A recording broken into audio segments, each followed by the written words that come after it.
वायुपुत्रो महानः रामेष्टः फल्गुनसखः पिङ्गाक्षो वमितविक्रमः उदनिक्रमणश्चैव सीताशोकविनाशकः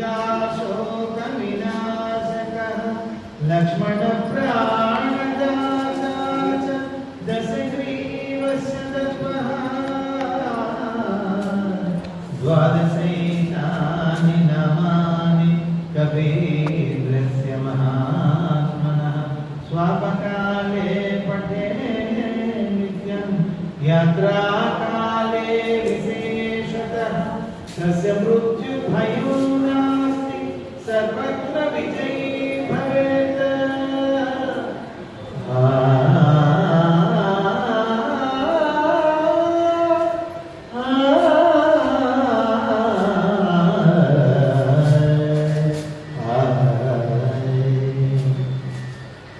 यत्र यत्र रघुनाथकीर्तनं तत्र तत्र कृतमस्तकाञ्जलिं बाष्पवारि परिपूर्णलोचनो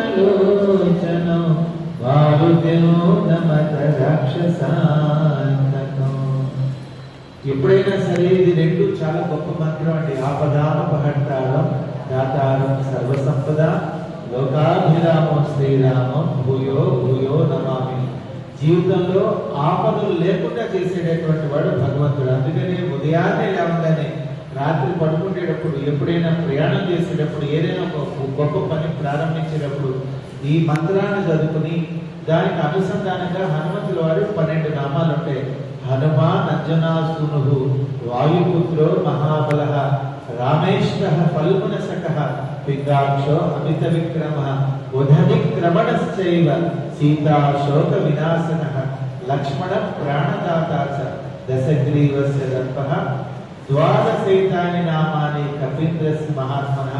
ఎంత గొప్పదంటే మంత్రం. స్వాపకాలే పఠే నిత్యం యాత్రాకాలే విశేషతః.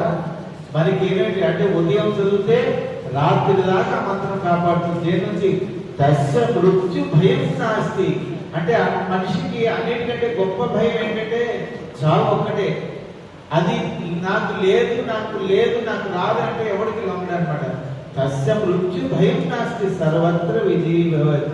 అటువంటి మృత్యు భయాన్ని కూడా తొలగించి అన్నింటిలో విజయాన్ని ఇచ్చేటటువంటి గొప్ప శక్తి కలిగినటువంటిది. రోజు కనీసం ఒక 11 సార్లు చదువుకోండి మంత్రం. వీలైన సార్లు ఎన్నిసార్లు చదివితే మీకు అంత మేలు జరుగుతుంది. హనుమంతుడు అనుగ్రహం సంపూర్ణం కలుగుతుంది తెలుస్తూ తెలుగు చాలీసా పాట వచ్చిన వాళ్ళంతా నాతో పాడండి, రాని వాళ్ళు వినండి. తర్వాత అందరం కలిసి హనుమంతు